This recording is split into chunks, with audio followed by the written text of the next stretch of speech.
Jacob avait une grande famille, 12 garçons et une fille. Bien sûr, il les aimait tous, mais il avait un chouchou. Et son chouchou s'appelait Joseph. Il l'aimait tellement qu'il lui avait fait broder un superbe manteau de roi. Et ses frères, ils étaient jaloux, mais jaloux. Ils supportaient pas Joseph. Parce que quand Joseph les accompagnait pour garder les troupeaux, qu'est-ce qu'il faisait? Il se dépêchait de rentrer à la maison, de répéter à son père toutes les mauvaises paroles qu'il pouvait prononcer. En plus, Joseph, c'était un rêveur. Et il racontait son rêve à ses parents, à ses frères et sœurs. Écoutez, vous savez, j'ai rêvé d'un champ de blé et toutes les gerbes se prosternaient devant ma gerbe à moi, qui était toute droite. Un autre, par exemple, la lune et les étoiles qui se prosternent devant lui. Là, même Jacob a trouvé qu'il exagérait un petit peu.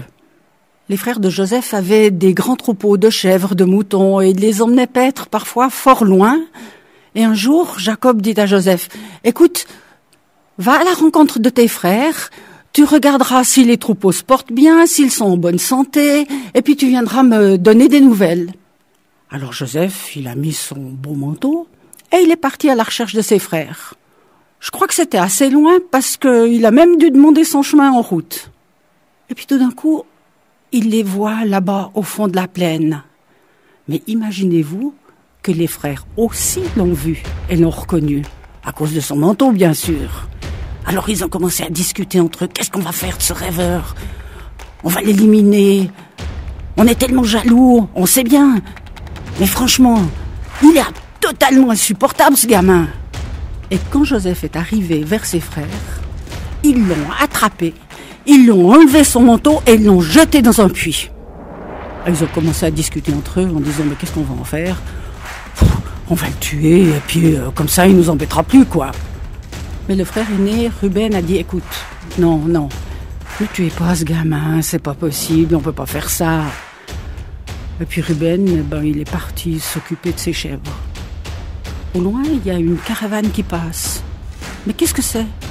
C'est des marchands qui vont jusqu'en Égypte. Alors les frères discutent en disant mais c'est vrai, on va pas tuer ce gamin, mais on va le vendre. On va le vendre comme ça on n'en entendra plus parler. Alors ils sortent Joseph du puits, ils le vendent aux marchands et hop, Joseph s'en va pour l'Égypte. Alors comment est-ce qu'on va annoncer ça à notre père? Alors ils ont pris le manteau de Joseph, ils l'ont découpé en petits morceaux, ils l'ont trempé dans du sang de bouc, et puis Ruben est rentré. Il est où Joseph? Ouais, mais on l'a vendu, il est parti en Égypte, on n'en entendra plus parler. Et ils ont ramené le manteau à Jacob. Pauvre Jacob. Quand il a vu ça, il a crié « Mon Joseph, mon Joseph !» Il a été tué dans le voyage, mais quelle horreur, qu'est-ce que je vais devenir? Et il a pleuré. Ses fils ont bien essayé de le consoler, mais c'était impossible. Et dans cette histoire, il était où Dieu quand Joseph était dans le puits? Il était où Dieu quand Joseph a été vendu pour être transporté en Égypte? Ça, c'est la grande question à se poser. Arrivé en Égypte, Joseph a été vendu comme une marchandise, comme on vend un mouton, comme on vend un âne. Celui qui l'a acheté s'appelle Potiphar. C'était un personnage super important qui travaillait pour le pharaon. Il a emmené Joseph dans sa maison. Et depuis que Joseph est rentré dans sa maison, toutes ses affaires ont commencé à s'améliorer. Pourquoi ? Malgré tout, Dieu était avec Joseph. Il s'est occupé du jardin, les plantes ont poussé mieux, il s'est occupé de la maison. Il était tellement doué que Potiphar a dit « Oh, chic, j'ai quelqu'un qui s'occupe de mes affaires, j'ai plus rien à faire. » La seule chose dont il s'occupait, Potiphar, c'était de bien manger. Et la maison de Potiphar est devenue de plus en plus importante, grâce à Joseph, mais grâce à Dieu surtout. Potiphar avait une femme, comment est-ce qu'on pourrait dire? Elle avait l'œil sur Joseph. Elle le trouvait beau, mignon, sympathique. Elle aurait bien voulu un peu plus de Joseph. Elle aurait peut-être voulu que Joseph l'aime. Alors elle l'appelait « Joseph, Joseph, viens te mettre vers moi !» Mais Joseph disait non.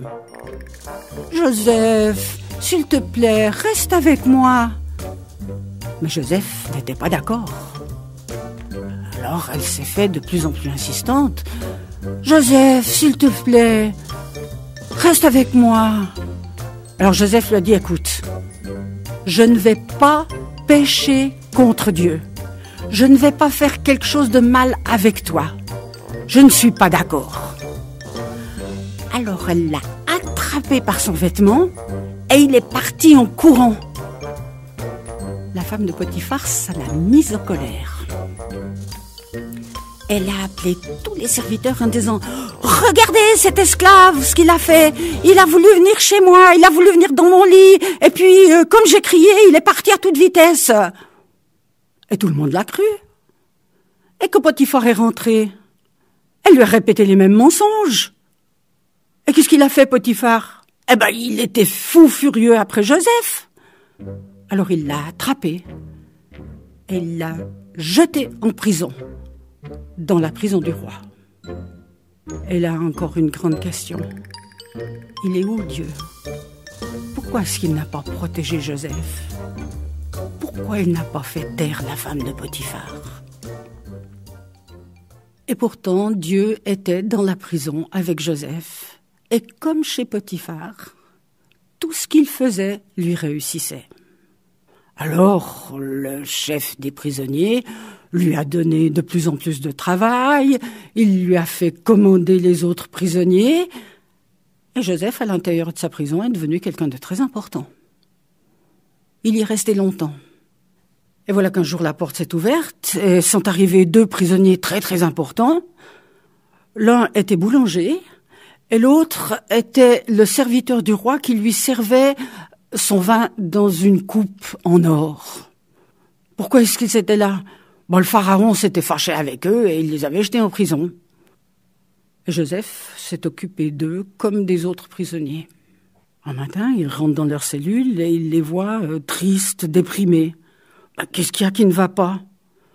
Alors tous les 2 lui disent « Écoute, on a fait un rêve, on comprend rien, on ne sait pas ce que ça veut dire. » Alors Joseph dit « Écoutez, les rêves, c'est Dieu qui les explique. Racontez-moi tout. » Alors celui qui était l'échanson du roi, c'est-à-dire qui s'occupait du vin, lui a dit « Écoute, j'ai vu une vigne avec 3 belles grappes de raisin, je les ai cueillies et je les ai serrées dans la coupe du pharaon et il a bu. » Alors Joseph lui dit « Écoute, ce que Dieu me dit, c'est que dans 3 jours, le pharaon va te rappeler et tu vas de nouveau pouvoir lui servir à boire dans sa coupe.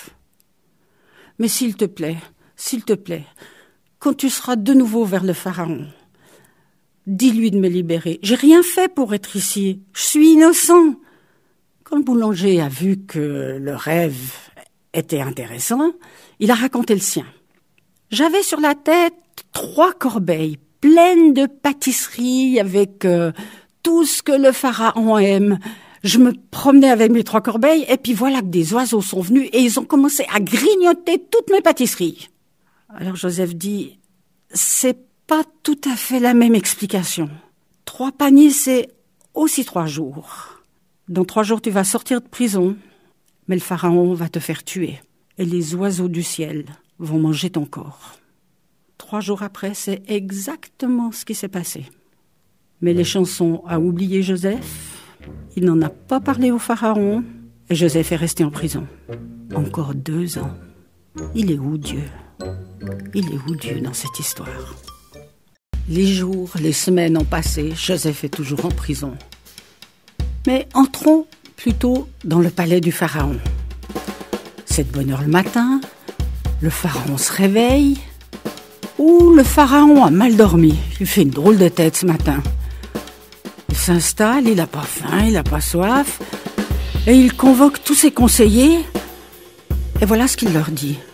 « J'ai fait un cauchemar cette nuit, mais je comprends pas ce qu'il veut dire et j'aimerais que vous me l'expliquiez. Je vous raconte.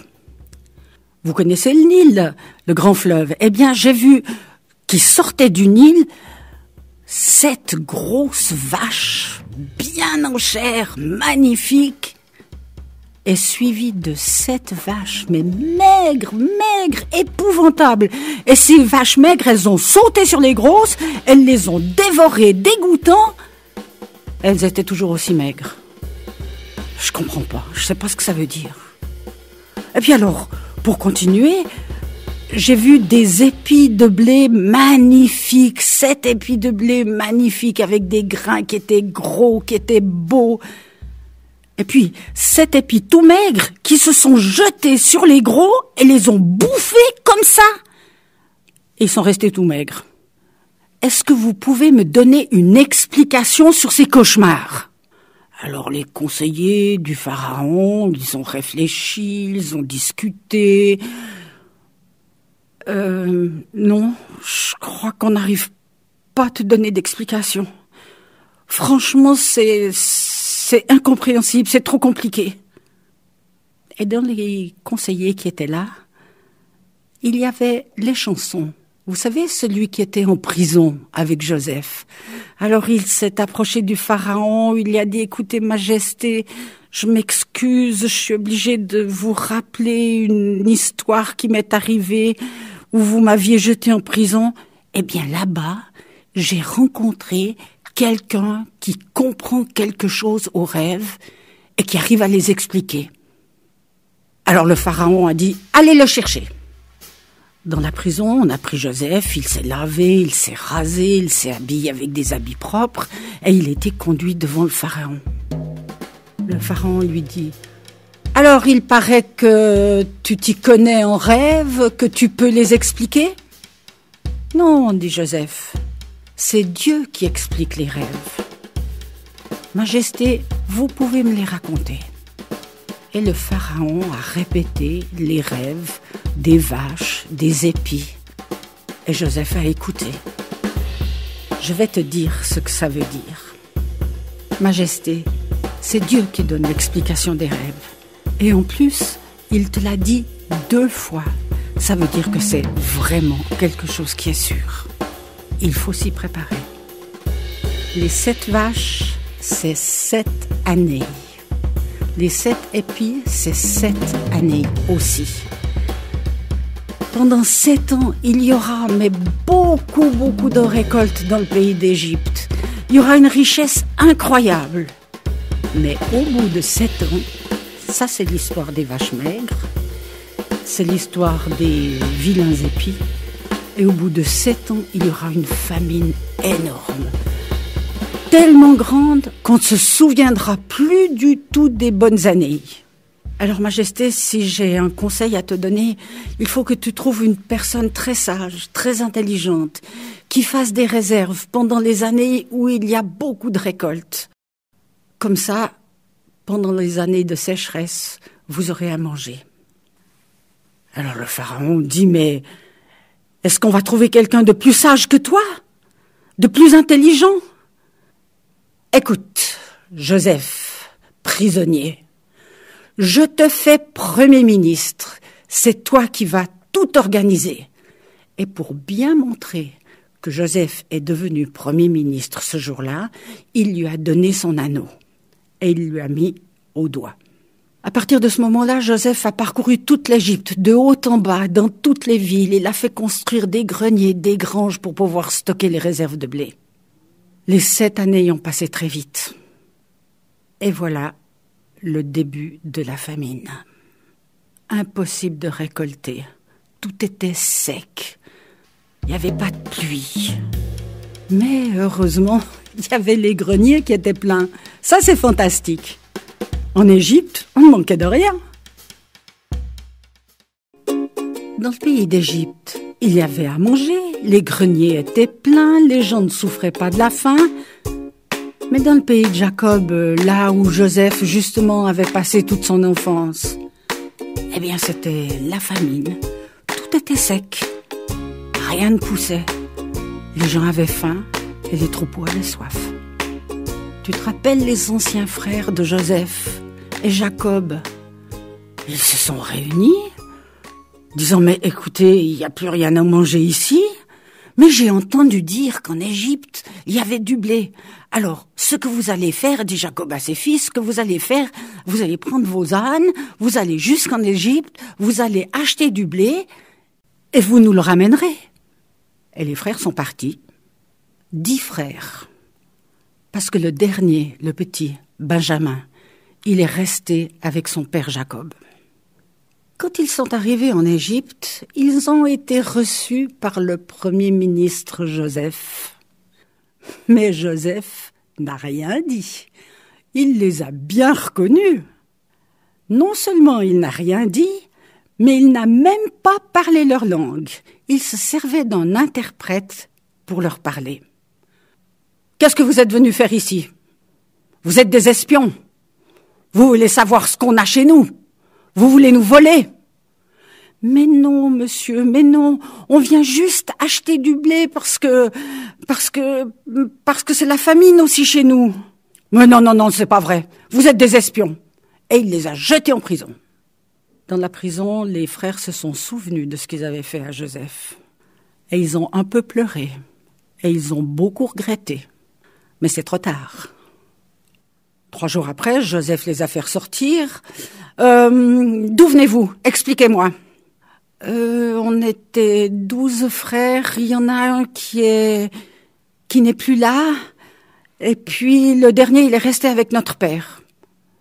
Votre père est toujours vivant? Oui, bien sûr que notre père est toujours vivant. Alors, écoutez, voilà ce qu'on va faire. Je vais garder un de vos frères. Vous allez repartir chez vous et vous reviendrez avec votre petit frère, le dernier. Et c'est à cette seule condition que je libérerai votre autre frère. Et il a pris le frère qui s'appelle Siméon, il l'a jeté en prison et a laissé partir toute sa famille.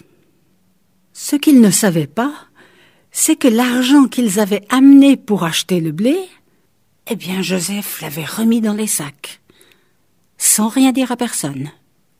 En chemin et en arrivant à la maison, ils se sont aperçus en ouvrant leurs sacs que tout l'argent était dans les sacs. Mais pourtant, ils avaient payé. Mais comment est-ce que l'argent est revenu? Alors Jacob a dit, écoutez, quand vous retournerez en Égypte, vous ramènerez l'argent plus une nouvelle somme pour pouvoir payer. Il doit y avoir une erreur, c'est pas possible. Et les semaines ont passé.